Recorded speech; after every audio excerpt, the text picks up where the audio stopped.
sem problemas. Boa, boa noite a todos. A Jânia Brasuel, a maioria me conhece, estou aqui no Recomendo, no Excellence, desde o começo, né? Desde o do comecinho. O nosso escritório é Jânia Brasuel PA, nós trabalhamos com propriedade intelectual e registro de marcas. Embora o tema pareça apenas uma propaganda do negócio, não vai ser.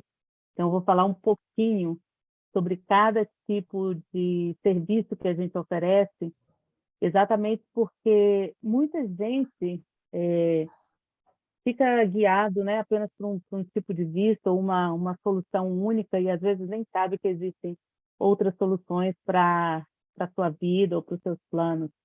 Já tive muitos clientes que me procuraram com a receita pronta, né, quando havia uma cura mais rápida, né? Então, é esse o nosso objetivo, mostrar o que tem de disponível, que é muita coisa, na área de migração e na área de propriedade intelectual, para que todos nós que trabalhamos com brasileiros, empresários brasileiros, possamos apresentar soluções melhores para os nossos clientes. Esse é o objetivo da palestra, tá?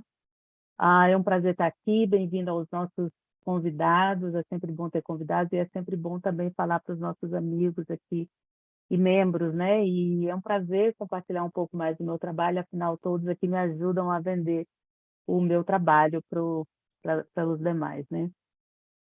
Antes de avançarmos, isso aqui é um pouquinho do meu histórico. Eu sou advogada aqui no estado da Flórida, fiz o meu Juris Doctor no estado da Geórgia, onde morei por quase 16 anos, né? Então, tenho o curso de Direito nos Estados Unidos, né? O Juris Doctor. Além disso, também sou graduada sou bacharel em Direito no Brasil. A minha experiência é muito ampla nos Estados Unidos e muito pouco no Brasil. Estou quase metade da minha vida aqui nos Estados Unidos. Aqui nos Estados Unidos também fiz engenharia civil, trabalhei como engenheira civil por 7 anos. Eu fazia design de pontes para o estado da Geórgia, enquanto fazia o Juris Doctor à noite. Continuo ativa a minha licença em Brasília, a minha licença com a Florida Bar. O que isso é muito importante, se você está contratando, se você está na Flórida, contratar um advogado que tenha Florida Bar. Porque tem muita gente que atua na Flórida com licenças de outros estados e até mesmo licenças internacionais que limitam a atuação. Então, por exemplo, se um cliente vem falar comigo acerca de imigração, eu posso também conversar sobre direito de família, afinal, eu estudei direito de família na Flórida, ou direito criminal, afinal, também conheço direito criminal na Flórida. Então, o meu conhecimento não é limitado, nem tampouco minha representação. Sou membro e mentora da American Immigration Lawyers Association, sempre falo isso nas minhas palestras. Se você vai procurar uma cirurgia estética, você não procura um clínico geral. Eu não sou clínica geral, sou especialista nas áreas que eu trabalho e, por isso, membro da Associação de Advogados de Imigração dos Estados Unidos e também membro da Associação Americana de Advogados de Propriedade Intelectual. Atuo perante qualquer tribunal, sobretudo tribunais de imigração e também no tribunal do USPTO de Trademark.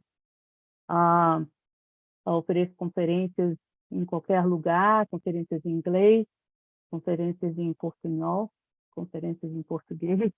A gente dá aulas em universidades, então aceitamos convites também, fazemos aulões em universidades. Bom, um dos primeiros tópicos do que a gente trabalha, e muita gente não sabe, então eu decidi começar por isso, até porque se você vê a logomarca da nossa empresa, a gente começa com Intellectual Property. Propriedade intelectual. E eu deixei alguns termos, vocês vão ver nos slides em inglês, porque faz mais sentido conversar com esses, não dá para traduzir tudo, né? Para você saber exatamente o que você apresenta. Então, propriedade intelectual. O que é propriedade intelectual? Muita gente me pergunta isso, o que é a propriedade intelectual? E outros até me ligam e falam, não, estou ligando porque eu quero registrar minha patente. Você começa a conversar com a pessoa, não é uma patente, é uma logomarca. Então, é importante diferenciar esses 4 ramos de propriedade intelectual. A marca registrada, eu coloquei uma foto aí, porque foto fala muito, né? Exatamente essa letra cursiva da Coca-Cola é uma marca registrada, né? Se alguém tentar colocar Coca-Cola com K, não vai passar, não vai registrar. né? Porque não precisa a marca, a proteção da marca, ela não tem que ser idêntica, desde que seja parecida e cause confusão na cabeça do consumidor, é o suficiente para ser barrada pelo USPTO, que é o equivalente ao nosso INPI no Brasil, e USPTO é US Trademark Office aqui dos Estados Unidos, né? Trade Secret, todo mundo sabe que a Coca-Cola tem uma fórmula especial em segredo, né? Então, a propriedade intelectual também protege os trade secrets. Não somente no caso da Coca-Cola fórmula, mas às vezes outras áreas em que a pessoa tem uma tecnologia única para desenvolver um produto, é possível proteger com trade secrets. Patente é uma invenção. A maioria das patentes são invenções ou um design.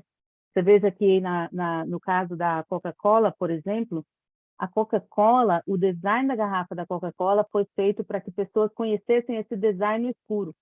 Eu aposto que se você estiver no escuro e colocarem uma garrafa de vidro da antiga da Coca-Cola na sua mão, você vai saber que é uma Coca-Cola. Esse design é patenteado. Não adianta, por exemplo, a Pepsi querer fazer uma igual que não vai conseguir, né? E o copyright normalmente são livros, é o material publicitário feito junto a essa marca, né? A McDonald's, por exemplo, tem a frase I'm loving it, a Coca-Cola aí, can't beat the real thing, é um copyright. Nike, just do it, são todas copyright, você não pode fazer algo similar, registrar algo similar. Né? Então, isso seria propriedade intelectual. Então, quando a gente fala em propriedade intelectual, a gente está falando de marca, trade secret, patente e copyright. Dentro de registro de marcas, é importante salientar algumas coisas que a gente faz, que muita gente, de fato, não sabe. Porque, além de buscar uma trade, se você é um empresário brasileiro, está trazendo o seu negócio para os Estados Unidos, eu sempre recomendo fazer uma busca, ver se você, de fato, pode usar essa marca aqui nos Estados Unidos. Eu tive um empresário do Japão, uma empresa de tecnologia gigante no Japão. Quando ele me falou a marca que ele vinha trazer para os Estados Unidos, eu falei, não precisa nem pagar uma cert, você não vai conseguir registrar essa marca aqui. Então, mas a maioria das vezes é necessário uma busca para que a gente, desculpa, falei search em inglês, é necessário uma busca para que a gente determine se a marca já está em uso nos Estados Unidos antes de fazer o processo de registro propriamente dito. Além disso, o escritório de trademarks aqui, o USPTO, o nosso INPI equivalente, quando a pessoa está fazendo um processo de registro de marcas, é possível que eles peçam informações adicionais ou façam pedidos complexos. Muita gente nos procura depois de já ter iniciado um processo de trademark, às vezes até sozinhos, e não conseguem fazer essas respostas. A gente trabalha com essas respostas. Aqueles que já têm trademark, nós trabalhamos com a manutenção dessa trademark e também a renovação dessa trademark. Trademark enforcement, o que é isso? Se tem alguém usando a sua marca, você pode mandar uma carta para essa pessoa, a gente chama de letter of cease and desist, para a pessoa parar de usar essa trademark, sob penas de ter que pagar a indenização. Ou a pessoa, obviamente, vai ter que destruir material publicitário, vai ter que fechar o website. Por isso que é perigoso você começar a usar uma marca sem saber se pode usá-la, porque você pode perder muito dinheiro com marketing, com website, com até mesmo a mercadoria que você tem com essa logomarca. Uma outra coisa que a gente faz também litígio perante o tribunal do USPTO. Então, se você está sendo processado por causa de uso de uma marca, ou se você iniciou o processo de registro de uma marca e você tem oposições, a gente também faz esse tipo de defesa. Eu coloquei os pontos principais para que a gente tenha tempo de falar tudo aqui em 20 minutos. E pode me avisar, tá, Carmen, em relação ao tempo, eu não olhei quando eu comecei. Tá certo, eu aviso. Tá bom, tá, obrigada. Só são 6 slides, eu tentei ser bem curta. Em relação a vistos e green cards, né? Primeiro, é importante salientar que na nossa área de imigração a gente trabalha com vistos de imigrantes, não imigrantes, deportação, né? E também cidadania. É importante, muita gente fala em visto, né? O visto de imigrante é o green card. O visto de não imigrante são todos os outros que têm uma data de expiração. É basicamente isso, né? Esses que você, na maioria deles, tem que demonstrar o intento de voltar para o seu país ou que tem vínculos no seu país para poder obtê-lo, né? E você veja que o primeiro que eu coloquei aí é B1, B2, né, que é o nosso visto de turista, que ou nós todos já tivemos ou temos, né, no nosso passaporte. E muita gente me pergunta por que que eu coloco isso. A gente tem clientes que precisam de representação nesse tipo de visto. Eu já tive pessoas que tiveram seus vistos de turistas simplesmente cancelados por erro do Customs and Border Protection. Então, a gente teve que fazer petições junto ao consulado para que as pessoas reaverem seus vistos. Ah, isso é algo bem comum. Ou até mesmo pessoas que depois de terem ficado aqui legalmente e cumprido o castigo, né, que a imigração existe, nunca mais conseguiram um visto de turista, ou seja, sendo punidos muito além daquilo que precisavam ser punidos, né? Já fizemos representação com sucesso também nesse sentido. E também, porque o visto B1, B2, você pode vir para os Estados Unidos para fazer muita coisa com o visto B1, e muita gente não sabe. Você pode vir para reuniões, se você é um pastor ou um rabino ou um padre, você pode vir ministrar, você pode... existem suas limitações, é claro, mas você pode fazer muita coisa aqui nos Estados Unidos com visto B1 para negócios. E o B2, não o B1, B2, mas existe também o B2 para tratamento médico, que muita gente acaba tirando esse visto de turista para tratamento médico sem saber que existe um B2 só para tratamento médico. Você pode ficar aqui 2 anos em vez de ficar apenas 6 meses. Então, o objetivo da palestra é exatamente falar o que existe, né, para você alertar o teu cliente. O visto E1 e o E2. Os brasileiros conhecem muito bem o E2, que é um visto para quem tem cidadania de outro país, que tem tratado com os Estados Unidos, em que você pode abrir um negócio nos Estados Unidos, e não precisa de um investimento assim como o EB5, de hoje no mínimo $800 mil, mas um investimento bem menor pode qualificar para E2, como $100, $150 mil, né? E o E1 é alguém que faz muito comércio entre o seu país e muito que eu falo, acima de 50%, entre o seu país e os Estados Unidos, né? Existem ainda outros que E3 para australianos, né? Mas como eu estou falando para brasileiros, não citei aí. O F1 é um visto de estudante, todos devem ser bem familiarizados com o visto de estudante, mas algo que é importante salientar para visto de estudante o visto de estudante é uma ótima oportunidade para quem vai fazer um curso que não seja um curso de inglês, para obter o que é o chamado Optional Practical Training, que é um estágio remunerado numa empresa americana. A maioria desses estudantes que fazem esse estágio nas empresas americanas acabam recebendo uma oferta de trabalho e daí um visto de trabalho ou um green card via trabalho. E quem está nas áreas de STEM, que é ciências, tecnologia, engenharia e matemática, podem obter esse estágio por até 3 anos com carteira de trabalho aqui e essa possibilidade de trabalhar nos Estados Unidos. Então, é um visto que é ignorado, as pessoas falam não pode trabalhar no início, né? Mas depois há essa possibilidade de Optional Practical Training. O M1 é outro visto também muito ignorado. O M1 é também um visto de estudante, mas um estudante vocacional. Já tive clientes que vieram para os Estados Unidos para estudar, para serem pilotos, massoterapeutas, esteticistas. Esses são também vistos de estudantes e após o estudo aqui também podem ter esse estágio remunerado, o OPT, proporcional ao tempo estudado.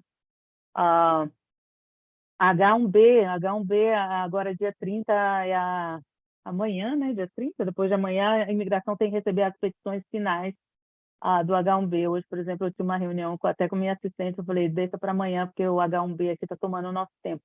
Então, o H1B é para quem tem um curso superior e vem exercer uma função considerada Specialty Occupation. Basicamente, uma Specialty Occupation é uma ocupação que exige um curso superior.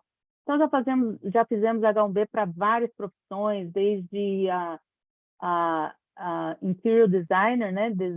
Designer de interiores, para arquitetos sem licença nos Estados Unidos, hoje, por exemplo, eu acabei de mandar uma petição para alguém com o bacharelado em Business Administration, com a administração, né? Administração no Brasil. Então, assim, é apenas necessário, ou apenas um advogado que vem trabalhar no escritório aqui nos Estados Unidos, mesmo que não venha trabalhar como advogado também. Então, desde que a gente consiga provar que a profissão que a pessoa vai exercer exige uma graduação, a pessoa pode vir com H1B. E dependendo da área também, na área médica, tem algumas exceções que não precisam passar pelo sorteio. O H1B tem um sorteio anual, porque só são 65 mil vistos por ano, e a imigração tem recebido, em média, 200 mil petições por ano. Então, antes de você poder enviar uma petição, você tem que passar por esse sorteio e ser contemplado. O H3 é um visto também que, para quem é empresário e quer fazer treinamento dos seus funcionários no exterior, excelente, é um visto para treinamento. Então, você traz pessoas para serem treinados nos Estados Unidos, na empresa nos Estados Unidos com H3. O I é para jornalista e pessoas da mídia, né? Então, isso é bem comum.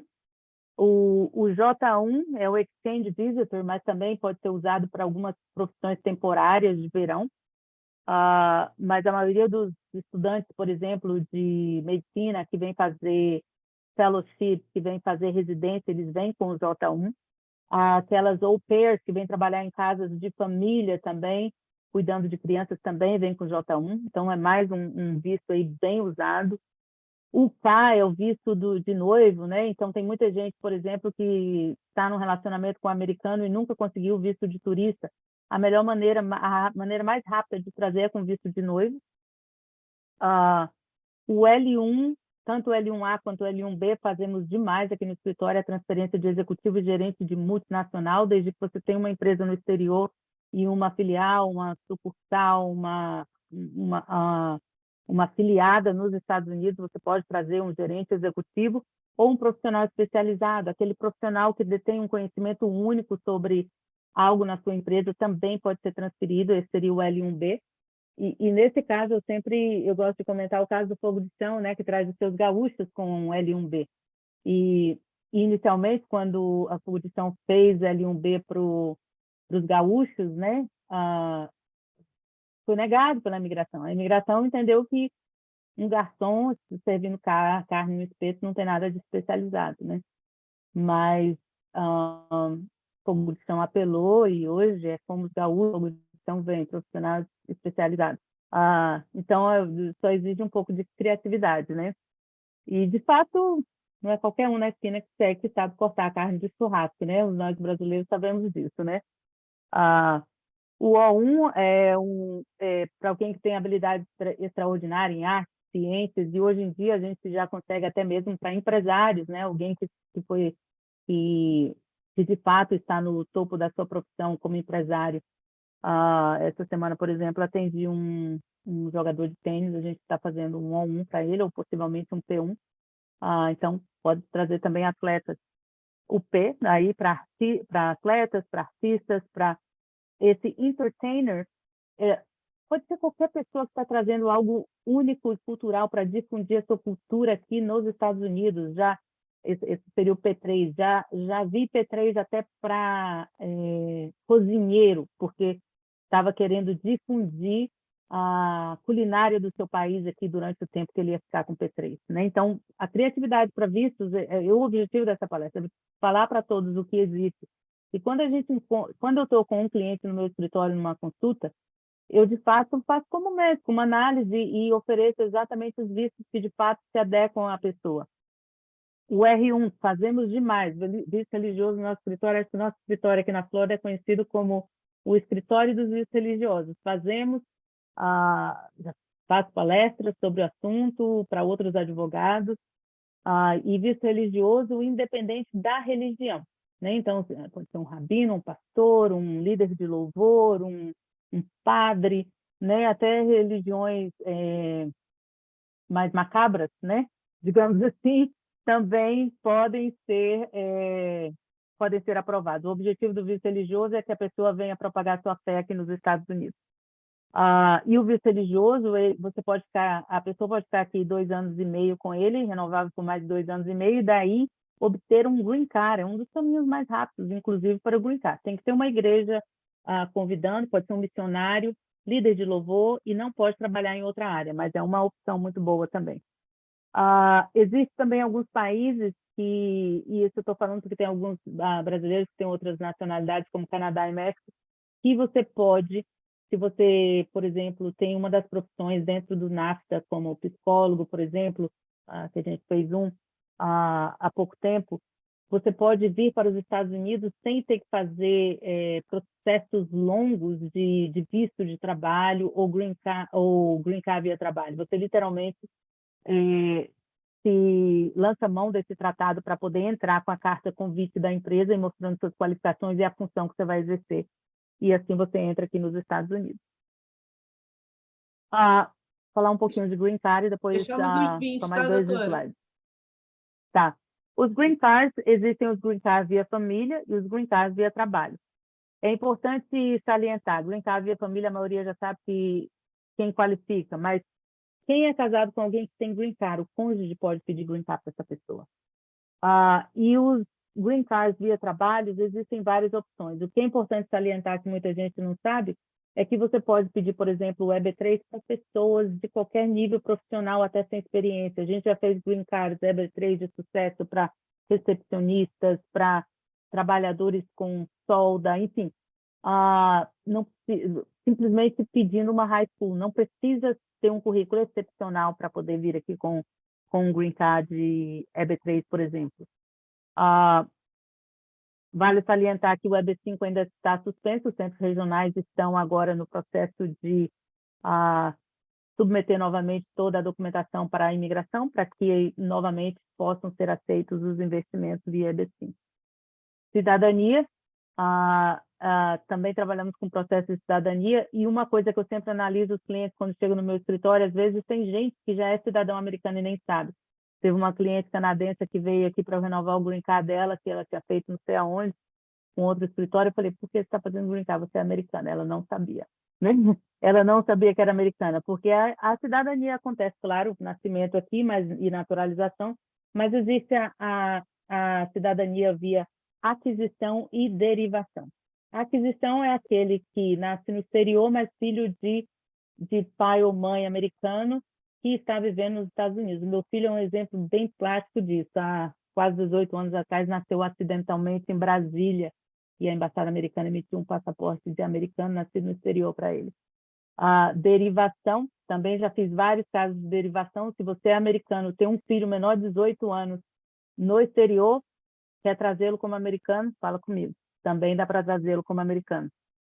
E, no último slide, outros serviços que a gente oferece defesa de deportação perante o ICE, que é a Polícia de Imigração, perante os tribunais de imigração, processos de asilo, humanitarian parole. O que é humanitarian parole? Se você não conseguir um visto e você, por alguma razão, precisa entrar nos Estados Unidos, estou fazendo agora, por exemplo, uma família russa, é possível, dependendo da razão pela qual você precisa entrar aqui, que você obtenha um humanitarian parole, você entra sem visto, entra com essa parole.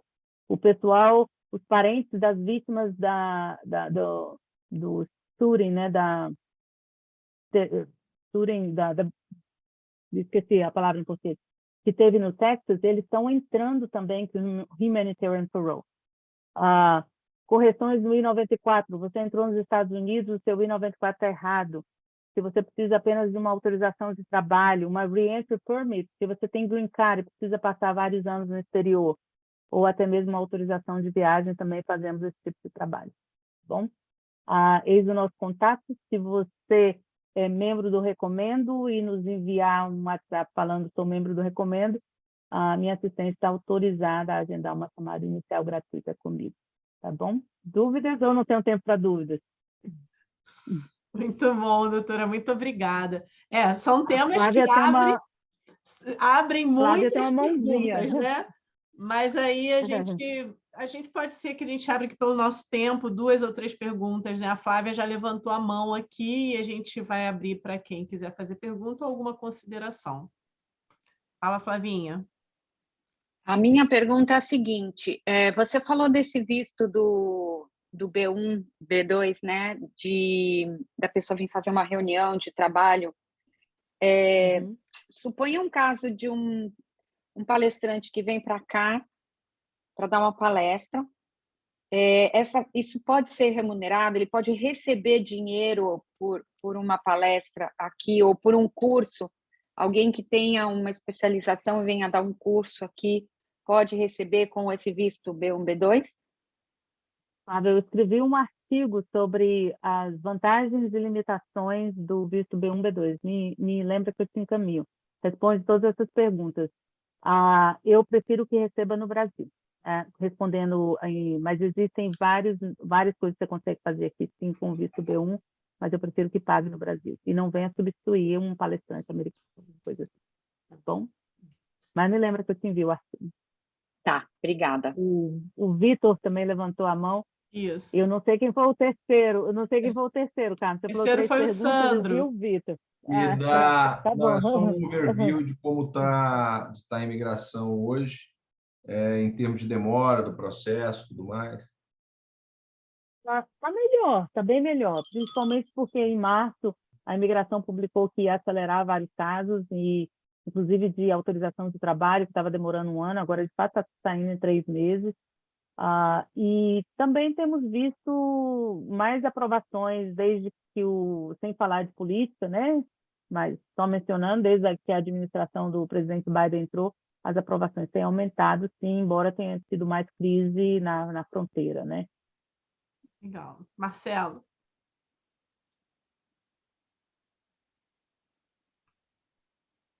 Marcelo, você Desculpa, mudo, cortou aqui, eu estava tentando despegar aqui, estava apertando e não estava funcionando.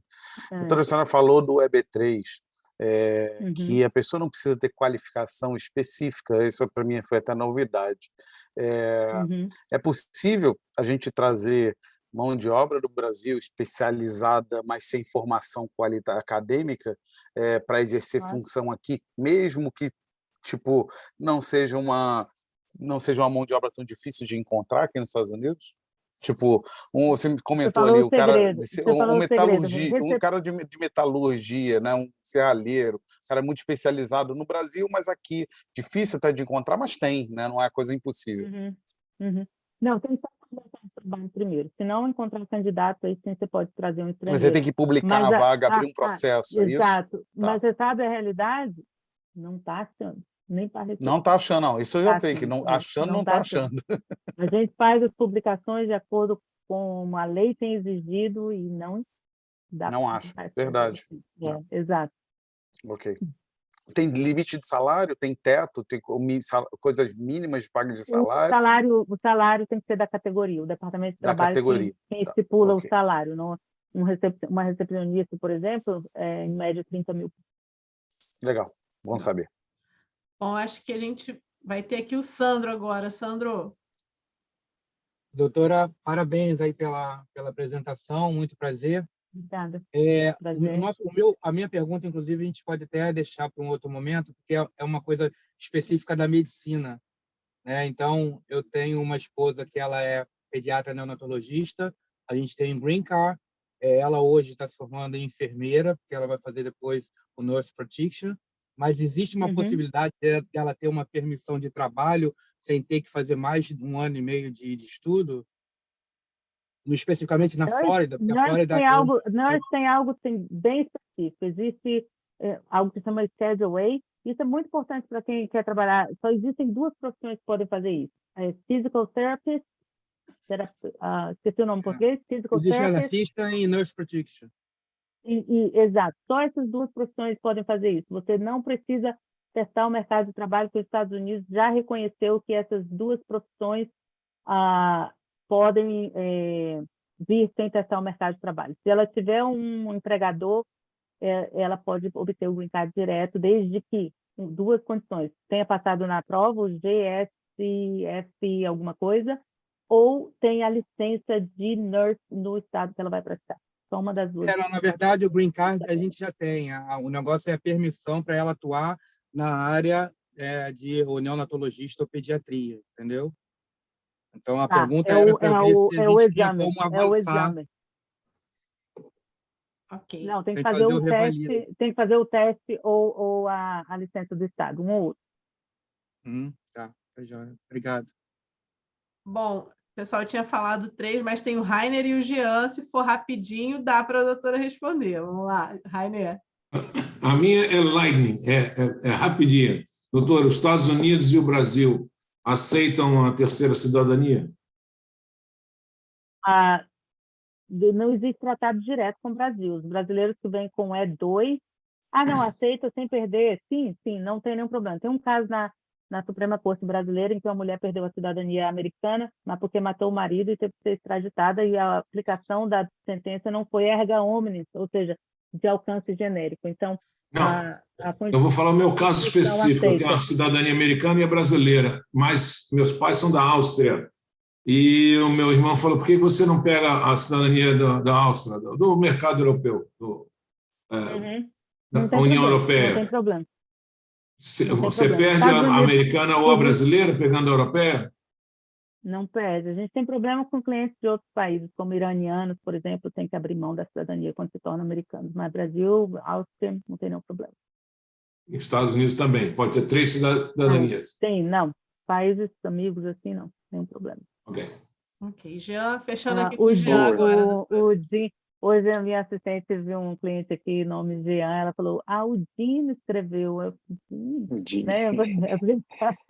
Aqui, pessoal, tu não chama de Dino. Eu falo um português um pouco quebrado, né? Então, Dino, eu falei: Jean. Ok, Dino. Rápida a minha pergunta. Para aplicar para a cidadania, são 5 anos de green card. Isso de quando foi aprovado ou de quando foi emitido? Então, olhar no seu green card, tem uma data lá, fala resident, sim, é daquela data, da data que você está na emissão do teu green card. Agora, pode ser 3 anos se você obteve o green card via casamento com cidadã americana ou cidadão americano. Ou é militar, alguma coisa, mas foi via trabalho ou qualquer outro tipo de meio, sim, 5 anos. Na verdade, você pode aplicar 90 dias antes. 90 dias antes. Então, digamos que sua data seja em dezembro, você pode aplicar em setembro. 90 dias antes você já pode enviar. São 4 anos e 9 meses que você pode enviar. Ok, obrigado. Top! Gente, foi um prazer. Resposta na ponta da língua. Obrigada, doutora. Muito bom conhecimento. O objetivo da reunião no começo é que eu tenho outro Zoom meeting às 8. E a minha legal assistant, Tainá, vai nos representar o escritório pelo resto da reunião. Mas terça-feira que vem estou aqui com vocês, a gente alterna, né? Uma semana eu outra semana a Tainá. Um abraço para todos, foi um prazer. A Tainá vai colocar o nosso contato, nosso WhatsApp aí no chat. E se vocês tiverem alguma pergunta, precisar falar comigo, 15 minutos gratuitos, tá bom? Um abraço a todos. Tchau. Tchau.